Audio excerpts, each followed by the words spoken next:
What's going on is Anton from antondaniels.com. I appreciate you guys for continuing to rock with me. I want to have a conversation today specifically about people going broke. I seen a report today that somebody sent me, and then it was a subsequent conversation that was being had.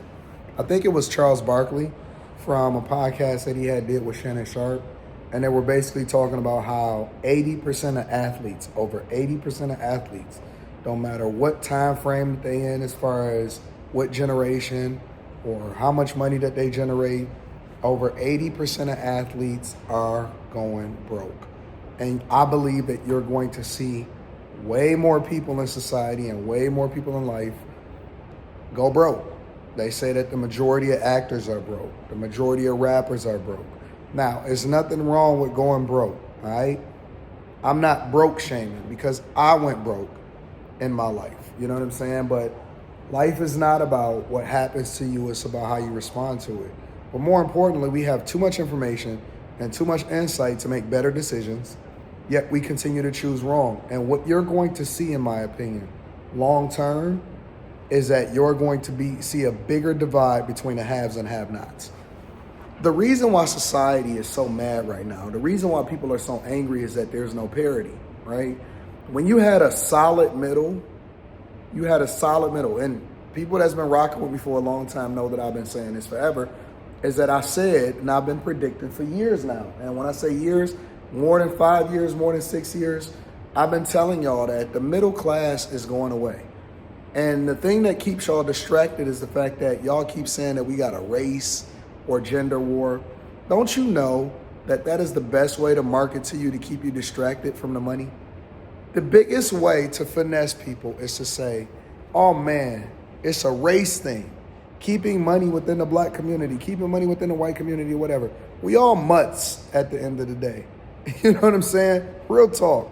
Like at some point, society becomes so mudded out, meaning that dudes are sleeping with chicks from different races, chicks are sleeping with dudes from different races and mixed races are sleeping with people that's authentically this and that. And so unless you're from the jungle, you probably closer to a mutt than you think that you are. You have some form of something in your blood based off of somebody that came before you and made a decision. But the way that they keep y'all distracted is they say, oh man, you know what? It's a gender war. You know why a gender war really doesn't mean anything is because you'll never biologically be stronger than me. Now you can manufacture laws to give you a leg up, but diversity, equity, and inclusion is going away. You can try to advocate for each other and say, believe all women. Well, if women was believable, we wouldn't have to promote it. But they keep you distracted and they make women, for example, think that they're at some point going to be parity between men and women when it comes to the gender war. You are inherently who you are. You know what I'm saying? Men build stuff and they go out and they grind and they work. That's just inherently in us. And women are naturally more nurturing. So regardless, when you get to the reset, because we always at some point hit a reset button, it's cyclical. It's just like the markets. It's just like money. At some point, there's going to be a reset. And when you hit the reset button, people go back to their default, you know what I'm saying, programming. And when you go back to your default programming, what you see is, regardless of how successful women are and how much money they make or how educated you think that they are, guess what? They still want to get with a man that is going to put them in their femininity and be in a space where they could be better mothers.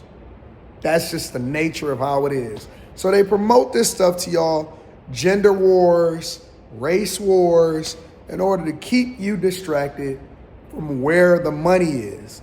And the reality is that this is how it always has been, and this is always what it will be. It is a class war. That's it. It's a class war. It's the haves and the have-nots. It's who can find the money and who can get somebody else to spend the money that's not in their best interest so that they can preserve the wealth. It's lifestyle. It's transitions. And guess what? Real rich people with a wealthy mindset, not just what's in your bank account, not what kind of cars you got, not what kind of house you live in. Guess what a wealthy mindset understands? A wealthy mindset understands that no matter how much money I give you, no matter how much money I pay you, no matter how rich you get, no matter how great your contract is, no matter what type of movie you make, you're going to eventually go broke. And the reason that you always gonna go broke is because you haven't trained yourself in your mindset to think differently about wealth, to think differently about lifestyle, to get comfortable in your own skin to where you understand that everything that you get is a plus, not a requirement. I give you an example, right? You get all of these NBA players and you get all of these actors and stuff, and it's a lot of actors that's going back to work because they ain't got no money no more. And just because they talent carried them someplace didn't mean that they made the necessarily adjustments or educated themselves from a financial perspective of how to preserve wealth, right?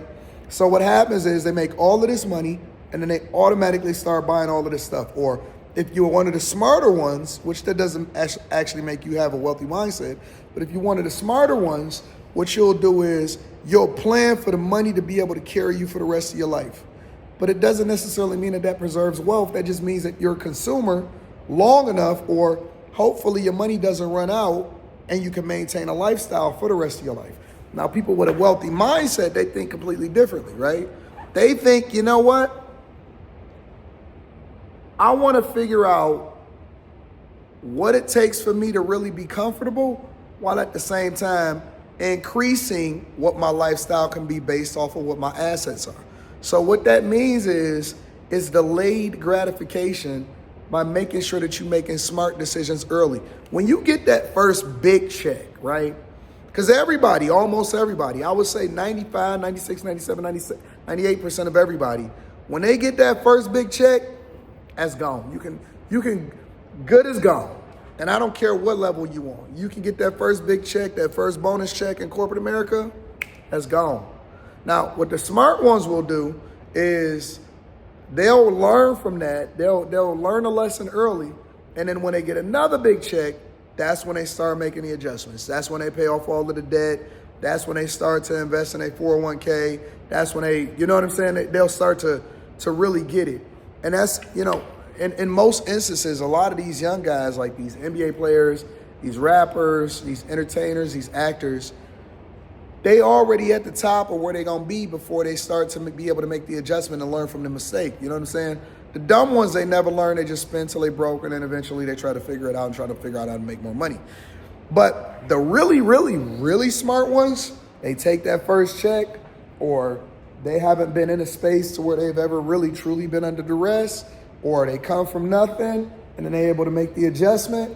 And so what they'll do is that they'll pay off all of the debt, and then they operate out of fear, right? The fear of ever going broke, the fear of ever having to get a regular job, the fear of being required to do something that you don't want to do because you made a bad decision. And so they always start to make that adjustment. They use that first big check, and that's the nest egg. So that's when they make the early investments in themselves. That's why they get extra skills, right?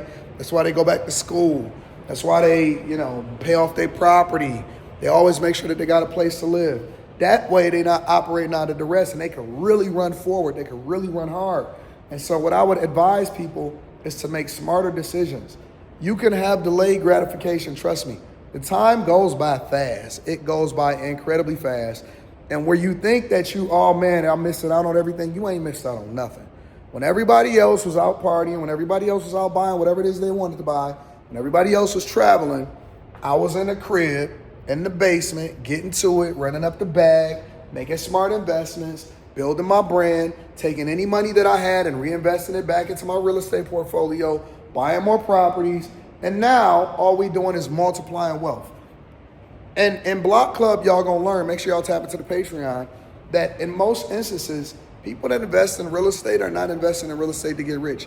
They're investing in real estate in order to preserve wealth. That's a whole nother conversation. But all I'm telling y'all is that a lot of these people, and again, it's nothing wrong with going broke, but it's how you adjust to it. It's how you react to it. Most of us all go broke. I wasn't one of the smartest ones in the beginning. You know what I'm saying? Like, I was the person that was smart enough to go broke early and get it early and learn a lesson and make the adjustment and then throw everything that I had for that delayed gratification over that next 10 years, 12 years into making sure that I was, preserving wealth and making sure that my family was taken care of for the rest of my life. That way, everything that I ran up after that is points on the table. You know what I'm saying? Now, I've adjusted even more to where I say, okay, well, it's not about whether or not I'll never go broke because you passed that mark. The question then becomes, what type of lifestyle do I want to live for the rest of my life? And how does that then feed into what my investments or what my decisions are going to make with the resources that I gain today? You see what I'm saying? So listen, I love y'all. I appreciate y'all. Make sure y'all tap into the Millionaire Morning Show today. It's going to be a phenomenal show. Also, Teach Hanley, 40% off your first order, 20% off of life. And thank you to everybody that pulled up to the show. It was absolutely awesome. I'm looking forward to 2025. And we're about to be back in the studio because the studio is almost done. We have 6 days before it's supposedly officially done. I love y'all. I appreciate y'all. I'm going to see y'all on the show today. Peace.